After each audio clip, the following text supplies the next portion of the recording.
ওর যে রাজনৈতিক বাবা এখন শুভেন্দু অধিকারী, শান্তির ছেলে, ঠিক আছে? শান্তির ছেলে কাকে বলেছিল শুভেন্দু অধিকারী? মুসলমানদের বলেছিল, ঠিক আছে? যার দুটো বাবা, এয়ারপোর্টে দাঁড়িয়ে বলে মোদি ওর বাবা, যদি ফ্রিতে প্লেনটা চড়া যায়। হ্যাঁ, আর এনামিনেশন ফর্ম যখন ফিল আপ করে এসআইআর, তখন বলে শিশির অধিকারী আমার বাবা। তো ওরা হলো রোহিঙ্গাটাইটিস, হেপাটাইটিস, জানেন তো? হেপাটাইটিস বলে একটা রোগ আছে, জলবাহিত রোগ। জলাতঙ্ক বলে একটা রোগ আছে, দেখবেন কুকুর কামড়ালে হয়। তা শুভেন্দু অধিকারী দুটো রোগ আছে। এই হুমায়ুন কবিরের রাজনৈতিক বাবা এখন, ঠিক আছে? ওনার হলো বাংলাতঙ্ক রোগ আছে, জলাতঙ্কের মতো, মানে জয় বাংলা বললেই ও কামড়াতে যায়। রাজ্য সভাপতির পদ থেকে পদত্যাগ করে এই মুহূর্তে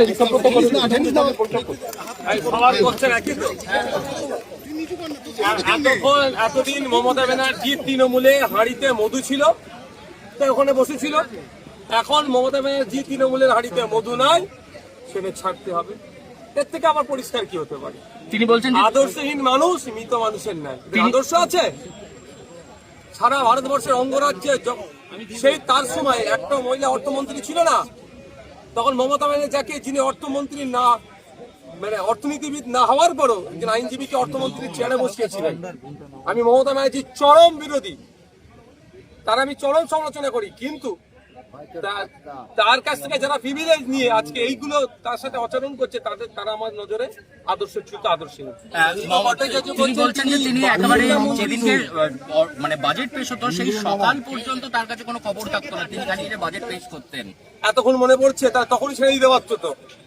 কিন্তু একাধিক বাজেট পেশ করেছেন, একটা দুটো তো বাজেট পেশ করেননি, তখন ছেড়ে দিতে পারতো। ও ক্ষমতা হস্তান্তর হওয়ার পরে মনে পড়ছে কথাগুলো, না? তাকে ফাংশনিং করতে দিত না, তিনি নাম কাওয়াস্তে মন্ত্রী ছিলেন, এসবগুলো এখন মনে পড়ছে ফায়দা নেওয়ার জন্য। তবে একটা কথা বলবো, বাংলার মানুষ দেখছে যে একটা জায়গা শেষ করেছে আর একটা জায়গা শেষ করে দিয়েছে। বাংলার মানুষকে 15 বছর পিছিয়েছে, সরকারি কর্মচারীদের ডিএটা মেরেছে তো এরাই। একটা বিষয়, সেটা হচ্ছে যে মমতা বন্দ্যোপাধ্যায়ের বুমগুলো একটু নামাও না সবাই, এমন ভাবে ক্যামেরাগুলো এলসিডিগুলো রয়েছে না। দেখুন, একটা সিঙ্গেল যদি তার কথা দিয়ে একটা মন্তব্য দিয়ে আঘাত পেয়ে থাকে, তাহলে দল ছেড়ে চলে যাওয়াটা একটা অনুগত সৈনিকের পরিচয় হয় না। চন্দ্রিমা ভট্টাচার্য বলছেন যে তিনি বারমুল্লা মন্ত্রী ছিলেন, কোনো কাজ করতে পারতেন না। দেখুন, আমরা তো বিধানসভার মধ্যে দেখেছি তিনি কি করতে না করতে।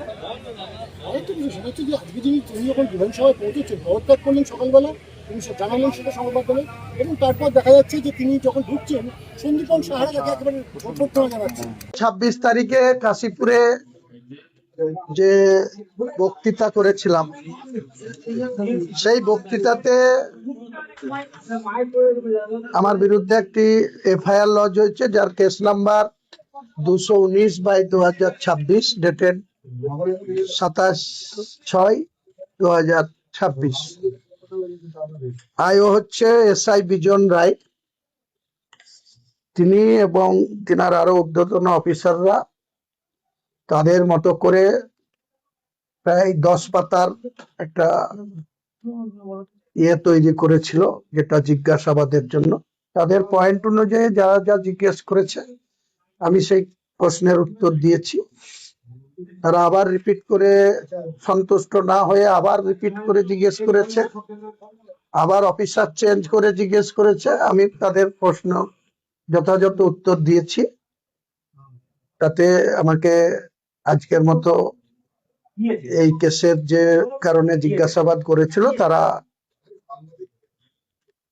আমাকে রিলিফ দিয়েছে। নেক্সট আবার 14 তারিখ বেলা 11টার সময় এই ঘটনায় আরেকবার আসতে হবে। সেই ব্যাপারে আমাকে আরেকটা নোটিশ রিসিভ করেছে, আমি নোটিশ নিয়ে চলে এসেছি। আজকে পুলিশের ব্যবহার কি আপনি সন্তুষ্ট? পুলিশের ব্যক্তিগত তাদের যা ডিউটি, তাদের সুপিরিয়র অফিসারদের যা নির্দেশ, তারা সেটা পালন করেছে। সেখানে পুরো ভিডিও রেকর্ডিং করে আমাকে জিজ্ঞাসাবাদ করেছে। তাদের অফিসারদের প্রশ্নমালা যা ছিল তার উত্তর আমি দিয়েছি। তাতে আমার সঙ্গে তো কারো পার্সোনাল রিলেশন করার জন্য ওখানে যাইনি। আমি 4 ঘন্টা থেকেছি। আমাকে যা যা প্রশ্ন করেছে আমি তার উত্তর দিয়েছি যথাযথ। অফিসার চেঞ্জ করে করে প্রশ্ন করেছে, আমি তার যথাযথ উত্তর দিয়েছি, এটুকুই বলি। থানার আইসিও কি জিজ্ঞাসাবাদ করেছেন? না না, আয়ও আর আরেকজন অফিসার। আর কোনো এডিপিও বা আইসি নেই?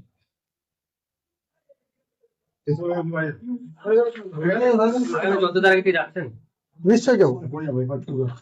সে চুক্তি করে যাননি আর আজকে রেজিনগরে গেলেন, সেই নিয়ে সেই প্রসঙ্গে কোনো খারাপ মন্তব্য বা কিছু বলেছেন থেকে কিছু জানিয়েছে? না না, শক্তিপুরের বিষয় শক্তিপুর দেখবে। এটা রেজিনগরে কেস হয়েছিল, রেজিনগরে কেস নম্বর 219/2026, ডেটেড 27/6/2026।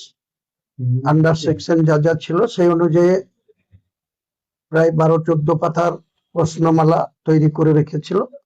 তাদের অফিসাররা যেভাবে আমাকে জিজ্ঞাসাবাদ করেছে, যা যা প্রশ্ন রেখেছে, আমি তার যথাযথ উত্তর দেওয়ার চেষ্টা করেছি। মধ্যে একবার আমার প্রশ্নের উত্তরে সন্তুষ্ট না হয়ে আবার তারা অফিসার চেঞ্জ করেছে, তারপরে আবার সময় নিয়ে জিজ্ঞাসা করেছে। আমি যথাযথ আমার সাধ্য মতে আমি আমার অফিসারদের প্রশ্নের উত্তর দিয়েছি। আপনি যখন থানায় ছিলেন সেই সময় বিজেপির কিছু নেতাকর্মী, কিছু কর্মী সংস্থা আপনার বাড়ির সামনে বিজেপির পতাকা টাঙিয়েছে, এক কথায় প্রতিবাদ জানিয়েছে। আপনি বলেছিলেন যে বিজেপির পতাকা টাঙানো পর্যন্ত লোক থাকবে না, সেই কারণে কি বলবেন? আমি বলেছিলাম যখন প্রয়োজন হবে তখন করব, আমি এখনই করব তা তো বলিনি। আর বিজেপির যারা পতাকা টাঙাচ্ছে তাদের যে কোনো রাস্তায় বিজেপির পতাকা টাঙাবে। বিজেপি এখন ক্ষমতাসীন দল, দেশের ক্ষমতাসীন দল। আমি তো এরকম কোনো কিছু বলিনি যে বিজেপিকে রাজনীতি করতে দেব না, বিজেপি রাজনীতি করতে পারবে না। আমাকে 26 তারিখে বিকেল 5:50 মাইক ধরেছি, 6:28 পর্যন্ত আমি যে পিস রেখেছি তার যথেষ্টই কারণ ছিল। আমাকে ব্যক্তিগতভাবে বিজেপির এখানকার হারা প্রার্থী কোনো কিছু বলেনি, কিন্তু বহরমপুর সাংগঠনিক জেলার যিনি সভাপতি মলয় মহাজন 4 মে গণনার দিন পর্যন্ত যারা এখানে তৃণমূলের ক্রিমিনাল ছিল, তৃণমূলের গুন্ডা ছিল, তৃণমূলের তোলাবাজ ছিল, সেই সব লোকদের ডেকে নিয়ে এসে আমাকে ব্যক্তিগত আক্রমণ করেছে। বিজেপির নেতা হয়ে গেছে মানে সে আইনের ঊর্ধ্বে না। আমিও যেমন আইনের ঊর্ধ্বে না, তেমনি বিজেপির নেতা সরকার চলে এসছে মানে সরকারের বিজেপির লোকরা আমার মাথা কেটে নেবে আর আমি মাথা পেতে দেবো, এটা না, ভারতের সংবিধান সেটা বলে না। তো তাদের আচরণটা এরকম দেখেছি তাই বলেছি। আমিও যেমন আচরণ সংযত করব, সংযত থাকবে, পাশাপাশি যারা শাসকে এসছে তাদেরকেও সংযত আচরণ করতে হবে, মানুষের জন্য কাজ করতে হবে। এই জেলার উন্নয়ন অনেক পেন্ডিং আছে। রেজিনগর শিল্প তালুক থেকে শুরু করে